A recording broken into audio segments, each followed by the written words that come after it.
Shalom, selamat pagi saya sampaikan kepada teman-teman guru semua. Sesuai dengan undangan yang saya sebarkan kepada teman-teman bahwa hari ini kita bertemu atau kita berapat sekaitan dengan hasil kegiatan kami, yaitu penguatan kepala sekolah di Kabupaten Rotendaro, yang mana di dalam pertemuan tersebut seluruh kepala sekolah menyampaikan permasalahan yang dihadapi di setiap sekolah masing-masing. Masalah itu perlu diangkat untuk membenahi kembali segala kekurangan dan keterbatasan yang sepanjang ini kepala sekolah bersama guru menghadapinya. Sehingga lewat pagi hari ini saya sebagai kepala sekolah patut bertemu dengan teman-teman untuk membahas tentang rencana pengembangan sekolah yang kita hadapi atau kita akan bangun secara bersama-sama. Tentu teman-teman bertanya, apa itu RPS? RPS itu Bapak Ibu adalah rencana pengembangan sekolah, dalam artian bahwa apa-apa yang kita belum angkat di sekolah kita SD Negeri Tangguhan pada tahun pelajaran tahun pelajaran lebih khusus tahun ini.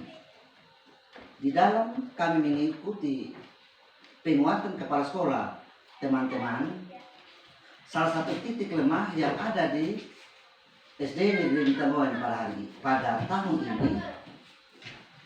tahun ini adalah minat anak rendah, minat belajar anak rendah. Tentu Bapak Ibu sudah bisa memikirkan kenapa di dalam melaksanakan pembelajaran di salah satu unit khusus kita di SD Negeri Tangguhan minat anak rendah. Karena mungkin ditinjau dari berbagai macam hal. Yang utama teman-teman adalah metode pembelajaran yang dipakai oleh guru tidak membangkitkan semangat daripada anak didik di sekolah tersebut. Jadi di dalam penguatan kepala sekolah, di dalam pelatihan itu, saya sebagai kepala sekolah, salah satunya dari OTT khusus SD Negeri Tangguhan, saya mengangkat cara belajar siswa aktif. Maka seluruh guru dan kepala sekolah perlu mempergunakan metode yang bervariasi. Karena sepanjang ini Bapak Ibu, entah Bapak Ibu sadar atau tidak sadar, kita kadang-kadang kita berfokus dan berpatok pada metode ceramah. Betul atau tidak Bapak Ibu? Saya kira ini kesadaran itu. Saya sendiri sebagai kepala sekolah mengajar di kelas 4. Saya mengajar di kelas 4 pakai metode ceramah tok. Sedangkan metode diskusi tidak ada, metode tanya jawab tidak ada.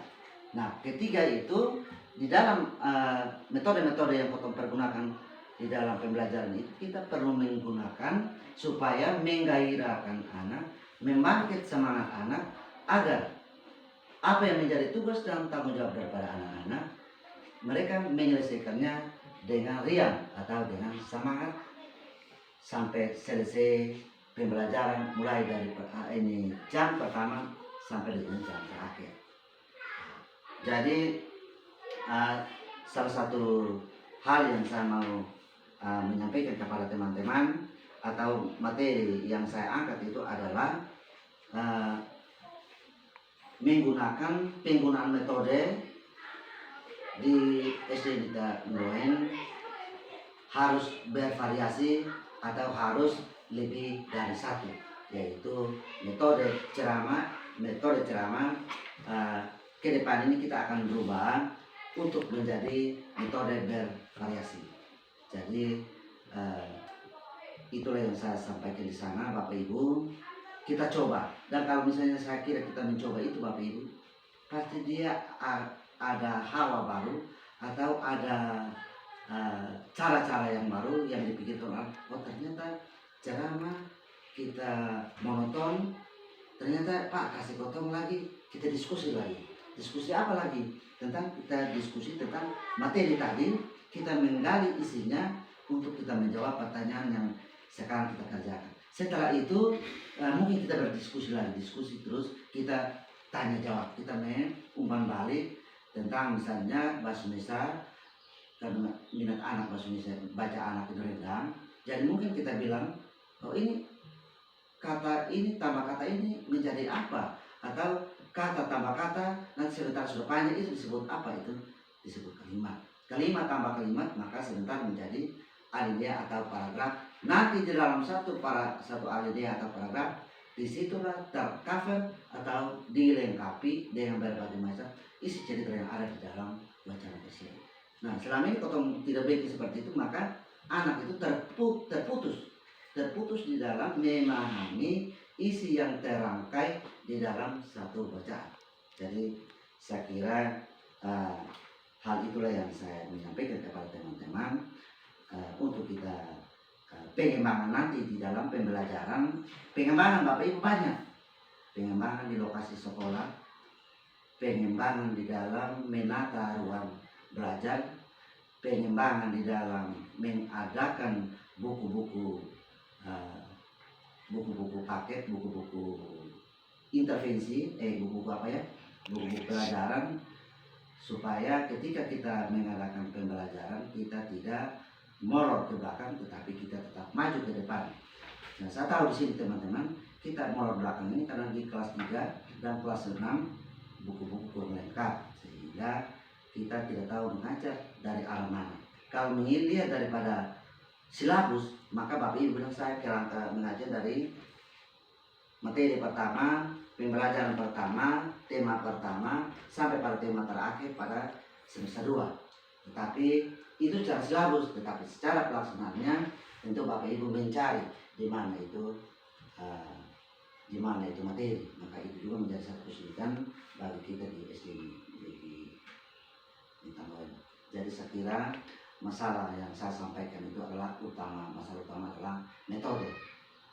Saya katakan bahwa metode yang Kotong gunakan di sini hanya satu saja. Memang ada diskusi, tetapi kadang-kadang Kotong diskusinya lemah, kadang-kadang tanya jawabnya lemah.